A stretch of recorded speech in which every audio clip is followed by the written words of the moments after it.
Young generation, যুব সমাজকে কি বার্তা পৌঁছে দিতে চাইবেন আপনি? আপনি ক্যান্ডিডেটসকে যা প্রোফাইল চেক করেছেন, পুরো তো young generation, almost everybody is young generation, and একটু রিফ্লেক্ট হয়ে যাচ্ছে মানুষের সঙ্গে, মানুষের পছন্দ করছে ক্যান্ডিডেটরা, and because of that it is reflected in the support that they get. অনেক সুযোগ because of this new way that we are revamping the party and the way we are coming out in the public. আপনি তো প্রচার করছেন, কতটা response পাচ্ছেন আপনি? আমি অনেক আশাবাদী যে এই সিট অবশ্যই লেফট জিতবে।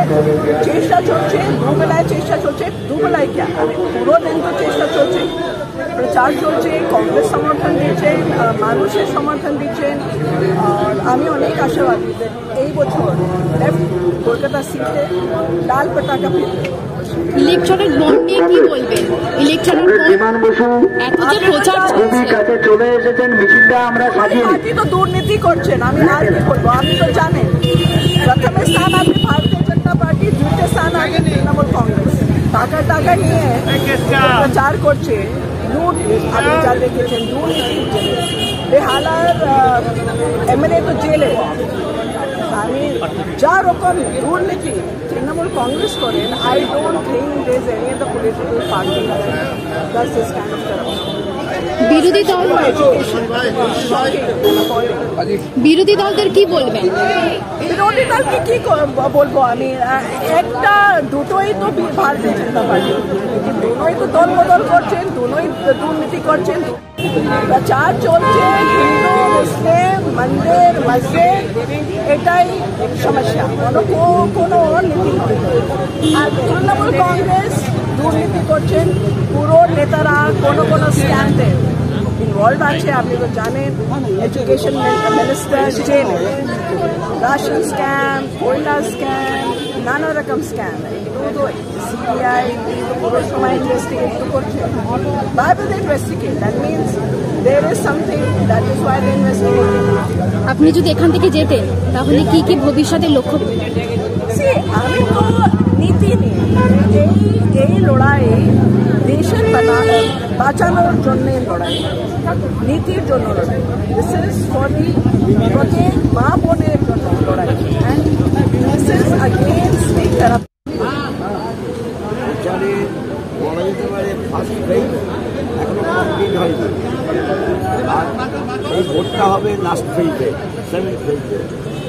এর মধ্যে মানুষের মধ্যে মনে ক্রিয়া প্রতিক্রিয়া হবে, ফলে এখনই বোঝার ব্যাপারটা তীব্র নয়, তবে মানুষের মধ্যে রেসপন্স আছে। এই যে বাইনারি চলেছিল তৃণমূল বিজেপি আর বাকিটা ফালতু, এখন এটা বুঝতে হবে। আগামী আরও কিছুদিন পরে প্রচারের পর বোধহয় তৃণমূল বিজেপি আর তার সঙ্গে বামপন্থী এবং কংগ্রেসের যে বোঝাপড়া, সেটাও একটা ফ্রন্ট হিসেবে বেরিয়ে আসছে। এটা বোঝা যাবে, এখনই বোঝা যাবে না, কিন্তু পরে বোঝা যাবে। আমরা চাই আমাদের রাজ্যে নির্বাচনে বাইনারি ভাঙতে পারলে, যদি মানুষের মধ্যে চিন্তা চেতনার পরিবর্তনের ভিতের উপর দাঁড়িয়ে তৃতীয় একটা বিকল্পের প্রশ্ন আসে, তখন মানুষ আমাদের আইএসএফ এর যদি থাকতো, কারণ বাম কংগ্রেস আইএসএফ জোট করেছিল, সেই জায়গায় দাঁড়িয়ে কি আইএসএফ এর না থাকাটা কোনো প্রভাব পড়বে? আমি কারোর সম্বন্ধে কিছু বলতে চাই না। আইএসএফ তিনটা সিটে হলে পড়েতে আমরা বোঝাপড়া করতাম, তারা যদি 8টা সিট চায়, বোঝাপড়া করা যায় না।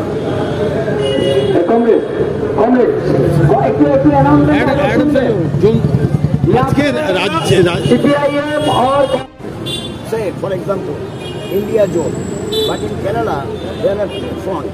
One led by Congress, UDF, other led by left, LDF. So there, what will be the fate of the India zone? So this will not be uniform in entire country. as for example, in West Bengal, we have to fight back against TMC and BJP. So this is not the game of fighting against BJP only. We have to fight BJP. We have to fight as well TMC. আর এখন স্বাভাবিকভাবে প্রশ্নটা আসবে যে রাজ্যের অবস্থা অনুযায়ী India ব্লকের যে অবস্থানটা নির্দিষ্ট হবে, তাই বলা হয়েছিল সবটা নির্বাচনোত্তর পরিস্থিতিতে হবে। নির্বাচনের আগে এটা সব জায়গায় করা যাবে না, যেখানে করা যাবে নিশ্চয়ই হবে।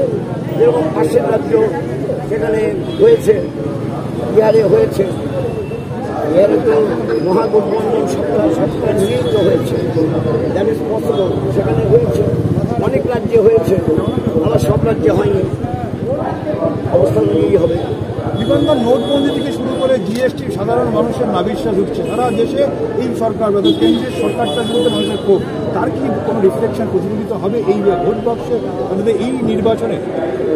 তার রিফ্লেকশন আমাদের রাজ্যে যে রাজ্য সরকারটা আছে তার যিনি মুখ্যমন্ত্রী, আজকেও তার বক্তব্য আমি শুনেছি, তার কোনো রিফ্লেকশন নেই। তার রিফ্লেকশনটা হচ্ছে তিনি কি করেছেন। এটা কি রাজ্যের নির্বাচন? এটা তো সারা ভারতের নির্বাচন। सारा भारत दक्षिण कलकत्ता के विद्वान कॉमरेड शायरा सालिम के समर्थन में রাজনৈতিক অবস্থাটা কি দাঁড়িয়েছে একটা কথা নেই, শুধু রাজ্য রাজ্য রাজ্য রাজ্য রাজ্য। এটা রাজ্যের বিধানসভা নির্বাচন না, এটা লোকসভার নির্বাচন। এই লোকসভা নির্বাচনে যদি কেউ ভুলে যায় তাহলে দেশের কথা বলবে না। আজকে দেশময় যে বেকারি, আমাদের রাজ্যও যে বেকারি, আমাদের এবার মিছিলের কাজ শুরু করতেই হবে।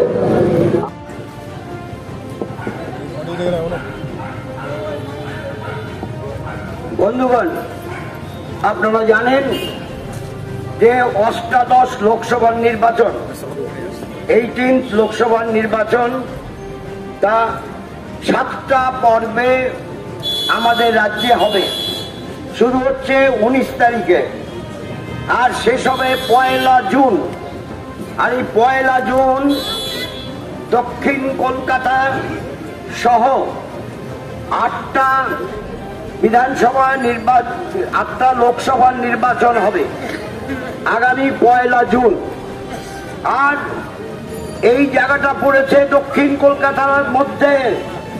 দক্ষিণ কলকাতার বামফ্রন্ট মনোনীত জাতীয় কংগ্রেস সমর্থিত প্রার্থীর নাম কমরেড সায়রা শাহ আলী। কমরেড সায়রা তিনি আপনাদের সামনে এখানে এসেছেন, আগে গলিতে দুয়ারে উপস্থিত হয়েছিলেন। তিনি বলবেন, কিন্তু দেশকে বাঁচাতে, দেশের সংবিধানকে রক্ষা করতে, আমাদের দেশের ঐক্য সংহতি সম্প্রীতিকে রক্ষা করতে, কাশ্মীর থেকে কন্যাকুমারী, কচ্ছ থেকে কোহিমা পর্যন্ত যে বিশাল ভারত, সেই বিশাল ভারতে বিভিন্ন জাতি, বিভিন্ন ধর্ম, বিভিন্ন বর্ণের মানুষ বাস করে। এখানে মানুষকে ধর্মের ভিত্তিতে, জাতের ভিত্তিতে, বর্ণের ভিত্তিতে, ভাষার ভিত্তিতে ভাগ করতে গেলে আমাদের দেশের ঐক্যের সমস্যা দেখা দেয়। দুর্ভাগ্যের হলো বাস্তব সত্য, এই কাজটা ভারতীয় জনতা পার্টির পক্ষ থেকে, বিজেপির পক্ষ থেকে করা হয় আর মানুষের মধ্যে দাঙ্গা ফাঁসা তৈরি হয়। আবার আমরা লক্ষ্য করে দেখেছি আমাদের রাজ্যে তৃণমূল কংগ্রেস, তারাও এই ব্যাপারে প্রতিযোগিতা করে। ধরুন আগামী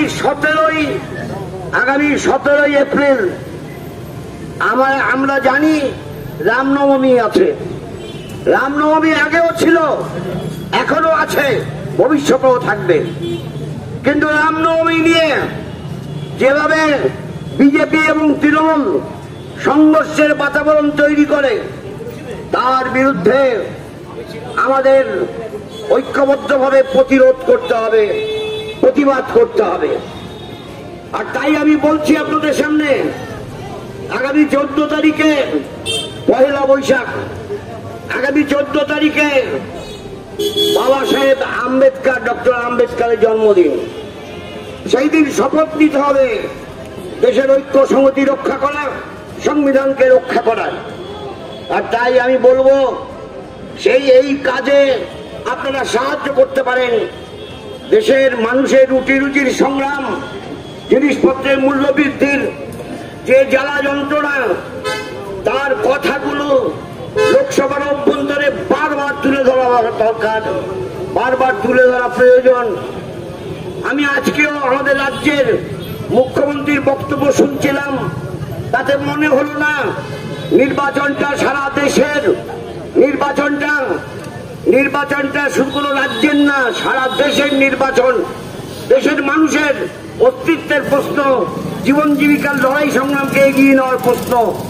জীবন জীবিকার লড়াইকে এগিয়ে নেওয়ার জন্যই আমাদের প্রার্থী দক্ষিণ কলকাতার সায়রা শাহ আলিম। আমি সায়রাকে অনুরোধ করব আপনাদের সামনে এই দুটো কথা বলবার জন্য, তারপর আবার যেমন মিছিল চলছে মিছিল চলবে। ধন্যবাদ। নমস্কার, আমি সায়রা শাহ হালিম, আপনার প্রার্থী।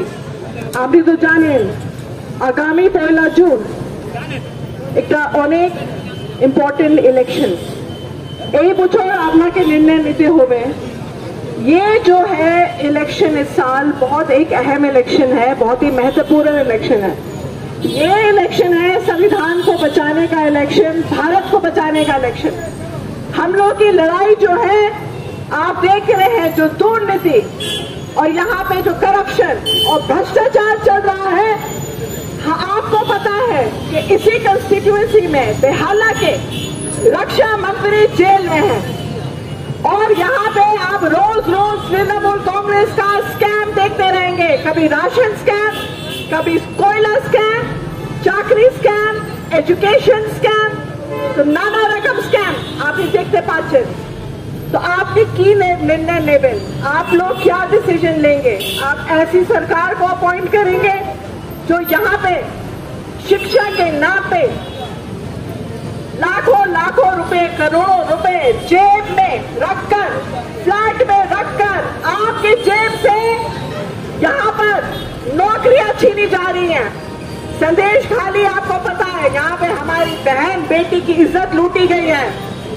उनकी रक्षा के लिए वहां पे गुंडा राज चल रहा है संदेश खाली में, लेकिन यहाँ पे तृणमूल कांग्रेस एकजुट नहीं कर रही है।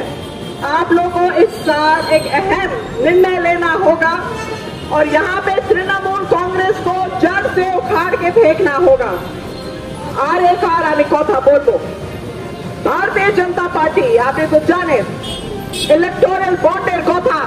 इलेक्टोरल बॉन्ड आपको पता है, भारत में नंबर 1 भारतीय जनता पार्टी अंबानी अडानी का पैसा कॉर्पोरेट फंडिंग लेकर पूरा हिंदुस्तान में, भारत में राज कर रही है। लोगों का पैसा, पब्लिक का पैसा लूट चल रहा है यहाँ पे। और सीपीएम एकमात्र पार्टी আছে जो কোনো इलेक्टोरल बॉन्ड के किनी ना वो यूज नहीं करा, एक भी इलेक्टोरल बॉन्ड। हम लोग बहुत इंसाफ से इलेक्शन लड़ रहे हैं, बहुत साफ सुथरा इलेक्शन लड़ रहे हैं। एक भी इलेक्टोरल बॉन्ड हम लोगों ने नहीं लिया और हम लोग पब्लिक के आशीर्वाद से, पब्लिक की दुआ से ये इलेक्शन लड़ रहे हैं। यहाँ पे जितने भी कैंडिडेट हैं एजुकेटेड हैं, शिक्षित है, कोई क्रिमिनल रिकॉर्ड नहीं है, कोई जेल नहीं गया है, किसी का जेब में पैसा नहीं भरा है, सब अच्छे फैमिली बैकग्राउंड से आते हैं। उनका मकसद ये है कि आप लोगों के साथ काम करें, यहाँ पे दक्षिण कोलकाता का भविष्य को उज्जवल बनाए, आपके बच्चे लोग का शिक्षा का रैंप अप करें, यहाँ पे जितना करप्शन केस है करप्शन केस को साफ करें, जितना ये हिंदू मुस्लिम का ये होता है दंगा फसाद, ये जो दंगा करता है, आपके बच्चे भी सुरक्षित रहेंगे। जो पार्टी दंगा करेगी या हिंदू मुस्लिम के नाम पर आपके दिल में बंटवारा करेगी, मैं कह रही हूँ उसको उखाड़ कर फेंकिए। इस साल आपसे विनती करते हैं कि आप लोग सीपीएम के कैंडिडेट को चाहे आप कोलकाता दक्षिण में हो या किसी और कॉन्स्टिट्यूंसी में हो, आप लोग सीपीएम के कैंडिडेट को जिताइए। मैं आपकी बहन बेटी आपके भविष्य के लिए लड़ूंगी। मैं शिक्षित महिला हूं और मैं यहाँ पे सिर्फ प्रगति देखना चाहती हूँ। यहाँ पे कोई लालच नहीं है, कोई पॉकेट नहीं भर रहा।